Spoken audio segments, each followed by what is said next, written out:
Welcome to a Quant101 project. Today we'll be making a budget calculator. We'll be doing a couple things. I've tried to outline them on this to-do list tab. Ultimately, we're going to take finance data. I download mine from my credit card company.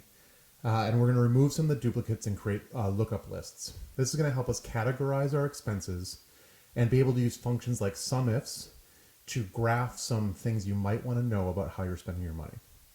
Finally, we're going to finish with a loan repayment formula, being able to calculate how quickly a loan will be repaid if you pay certain amounts each month. So you see here, just to keep me on task, I created this list here, as well as some formulas here so I don't forget or lead you astray. Now, a lot of you might be asking right now, Nate, Mint.com has been around for over a decade. Why would I build something that already exists? Thanks for bringing that up. I had thought of that. I didn't know how useful this would be, but I do know that this is something I built early on in my Excel days. And this workbook or this project that should hopefully take the next 30 minutes is ultimately a very complete use of, I think, the basic Excel knowledge building blocks.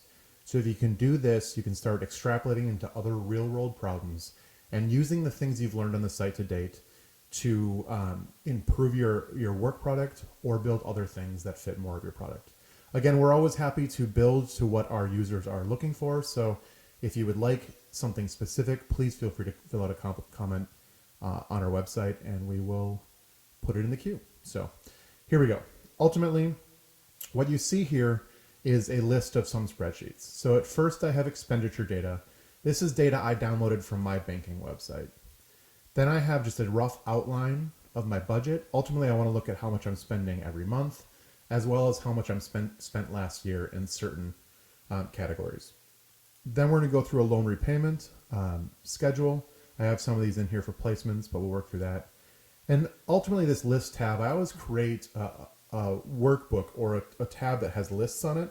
This is how I manage VLOOKUPs and other functions of the Excel document. And sheet 6 is actually just garbage, so I will delete that. So ultimately, to start, again, I downloaded this data off of my credit card website. I can download the transactional data as well as, usually through your bank or other online sites. So start there. I added these three here. Ultimately, what I like to do in data is I like, specifically if I'm using SUMIFs, which is a very helpful formula, I like to create my category variables to the right of my data. This is because in Excel, files drag down as long as there's data to the left. So if I dump my data in here every month, I can update this here to the right. So ultimately, I'm going to do exactly what this looks like, and I'm going to start with year. I'm going to grab the date. You see that says year 2013. I need to know month, so I'm going to type in month. See how it auto-populates there. And again, if this is a little bit too fast, feel free to look at our video around dates on our website. Now this category we haven't created yet, and I'll show you what I'm going to do here. Ultimately in here you see this is where my transactional detail is. So I'm going to grab this column, and this is going to be the first thing on my list page. So I'm going to paste it right there. Now, there are a lot of things, you see some of them are duplicated a lot. I like seeing paycheck duplicated in there a lot because that means I'm making money.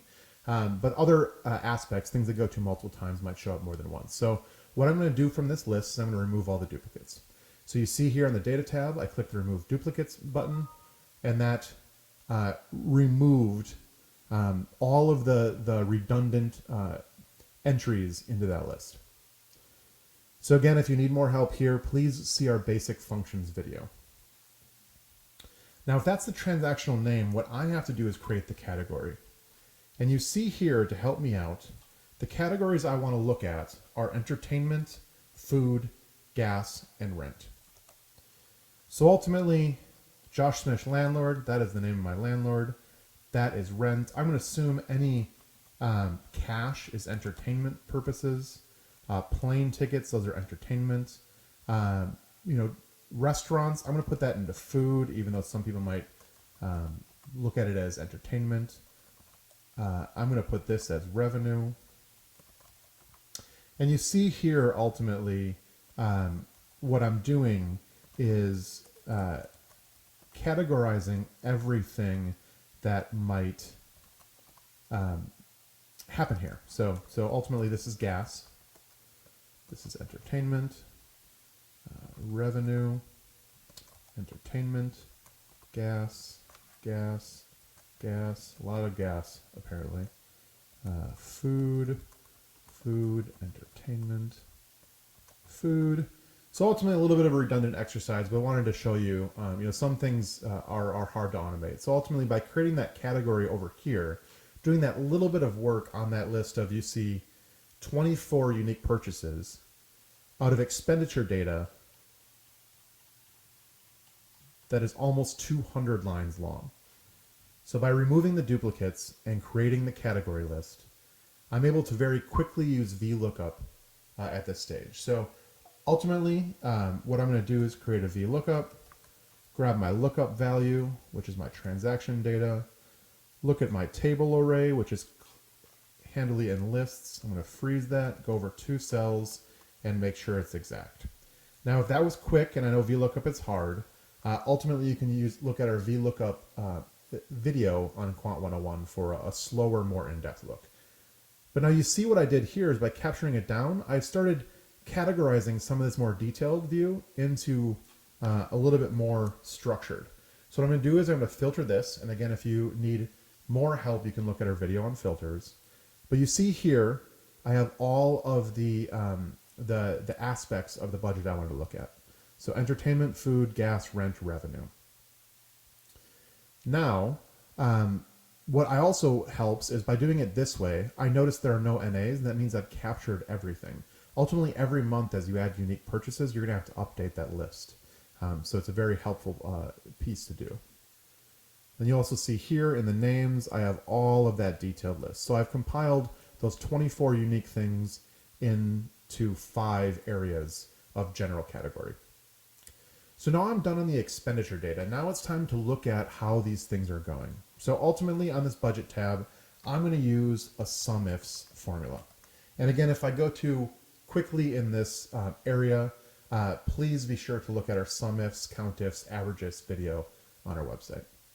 So ultimately I'm going to grab the amount data, and I'm going to be grabbing columns here because I want to make sure that this makes the most sense. Grab the month next. Now it's asking for criteria. I'm just going to put placeholders in here. That way I can go back and edit things later. So I'm going to actually be a little more descriptive than I was originally. Make sure I know this is month, this is year. That's because I'm going to fill in these category references a little bit later. So I know this is confusing, but ultimately it is important. So what I'm going to do here is put in a category less than 0. This is because I don't want positive things like paychecks coming in to my data. So ultimately I grabbed the month, the year, the amount, made sure it wasn't negative. At that point, I can move over here. Now you see it's 0 right now. That's because I still have these aspects in here. So the reason I did this is because on this page, I want to keep this formula as clean as possible. What I'm going to do is I'm going to grab months. So I'm going to do that. I'm going to freeze the row. This is so I can drag it over and it updates, but when I drag it down, it's still current. And then year you see in my table I put as a header. So I'm going to freeze the column and not the row. Again, this is so it updates down and not across. So what you see here, I did something wrong.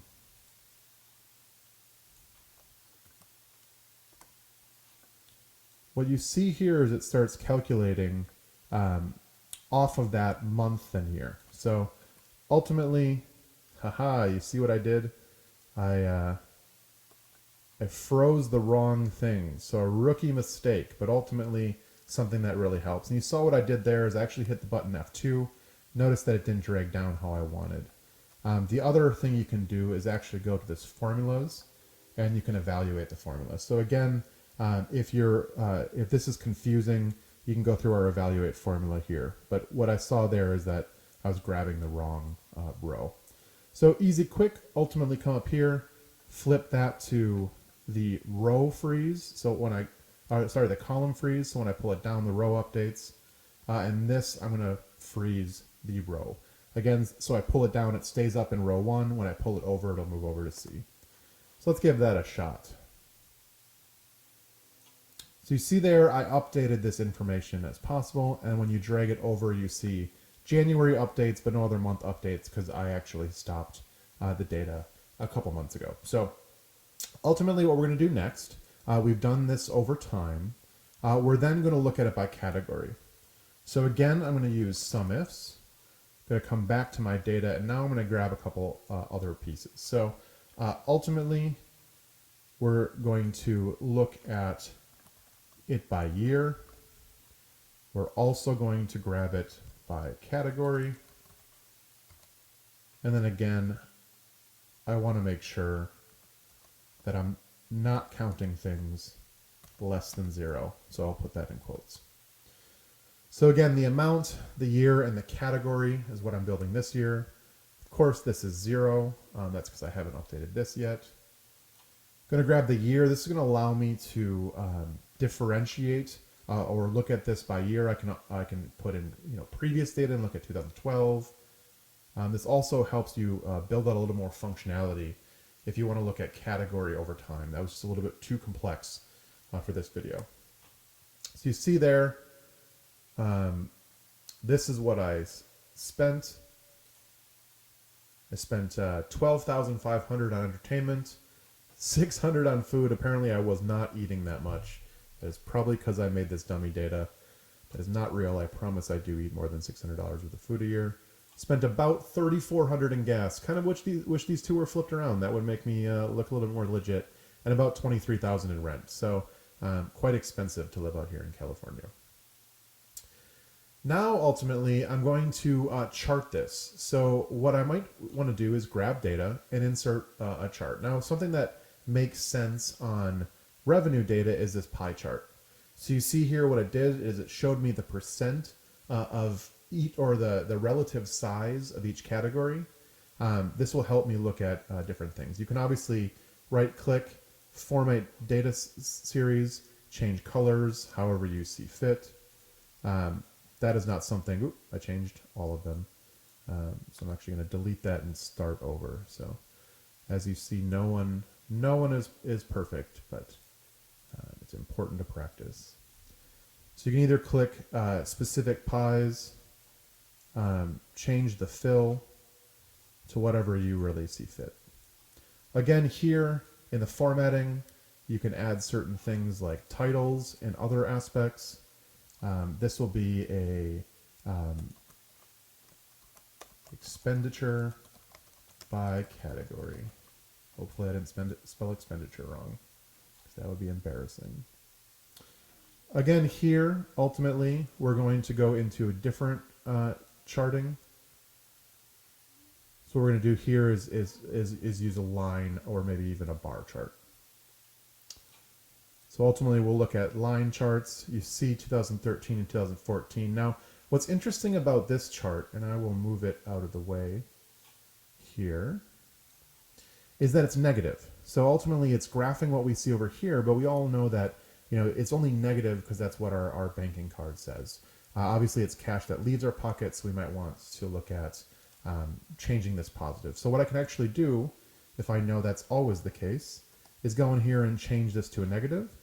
And as I drag down and move over, you see how it updates there. So 2013, these were my budgets. December was a very expensive month, but obviously in January 2014, I was doing significantly better. This again helps you look at budget over time. This again looks at expenditure by category. So understanding where I'm spending my money so I can make more concessions in driving down certain parts of it. So you see here, rent made up 58% of my expenditure last year. That's quite high, as opposed to entertainment, which was 32%. Again, food, making fun of myself, came in at a whopping 1% of my budget. Looks like I should go grocery shopping a little bit more often. So the next stage is loan repayment. And ultimately, what I'm going to do is I'm actually going to delete this information and start new. So ultimately, delete some of this.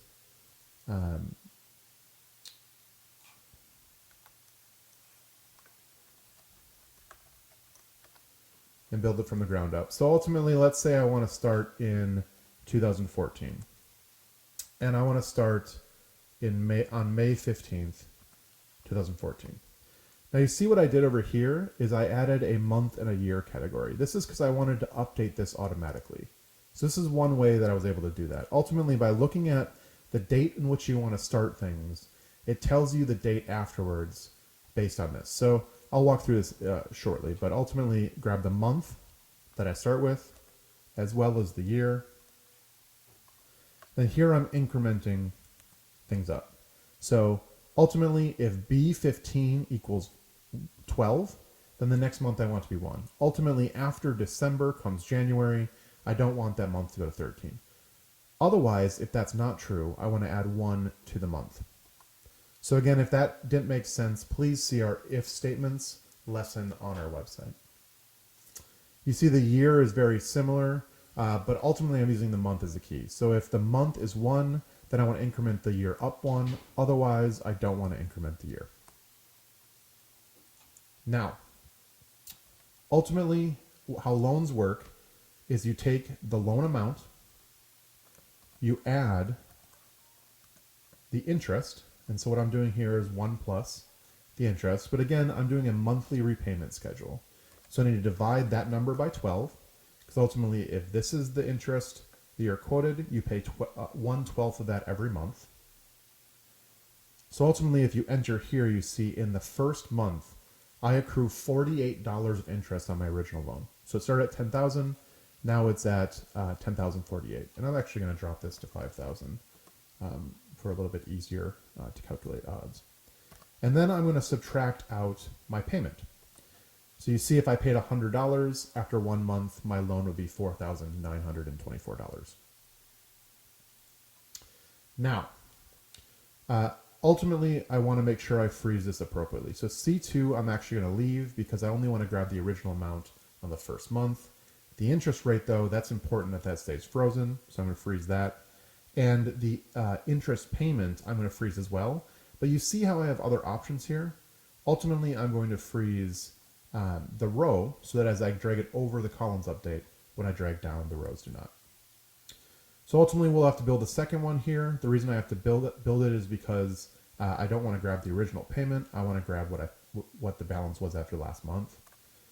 So you see here again, we add almost exactly $24 worth of revenue to the loan again. Then you're able to take off the $100 here.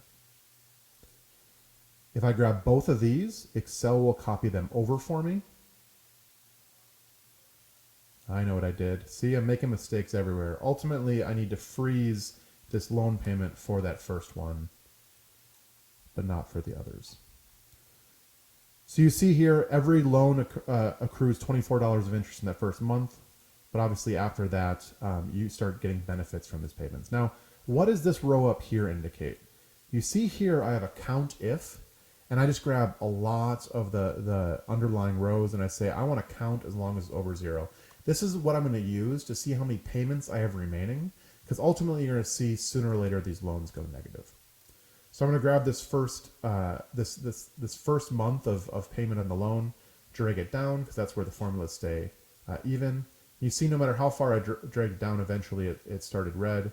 You even see this $100 loan. I have a short ways to go. So ultimately, paid $100. My loan will be repaid in February of 2019. So not fun to hear if you have more than $5,000 in debt. I apologize.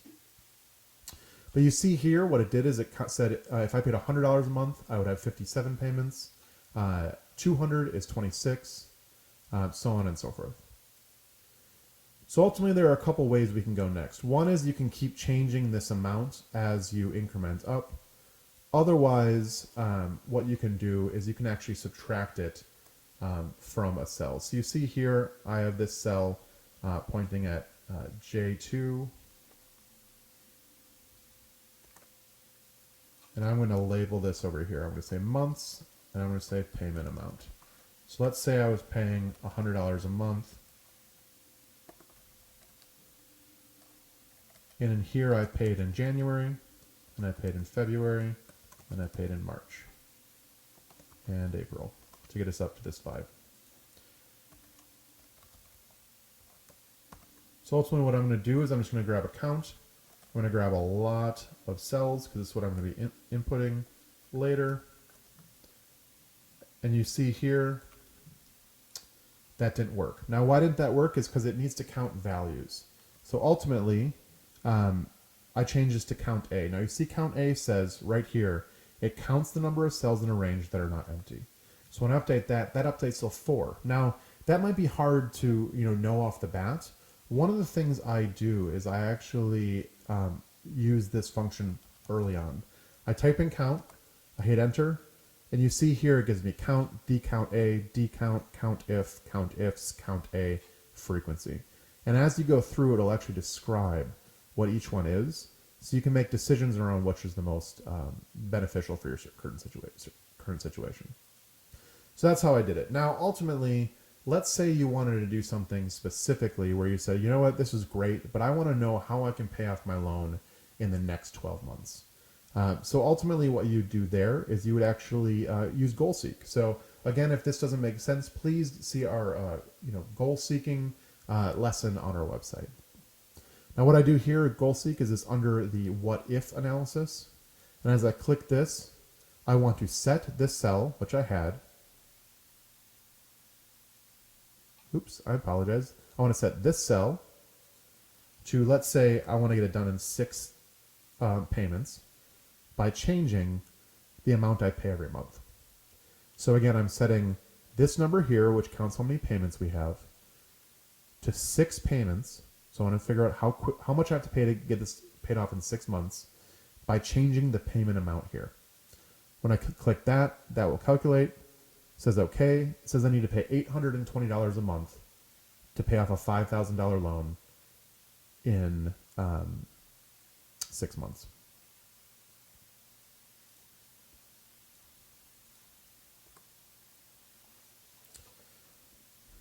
Okay, so ultimately, what I want to do next is wrap this up for you. So again, what we walked through today is removing duplicates. And you remember that ultimately how we use duplicates is we grabbed this transaction data, we moved it over to the list here, removed duplicates, then added categories. Then I wanted to create a lookup list that again was very similar to what I did. I created the category here, but on the expenditure data, the category event here, I created this VLOOKUP to again take some of the more transactional data and turn it into a list. Then I wanted to ask 2 specific questions by using SUMIFs. So what I did here is I looked at expenses over time for both 2013 and 2014 by month.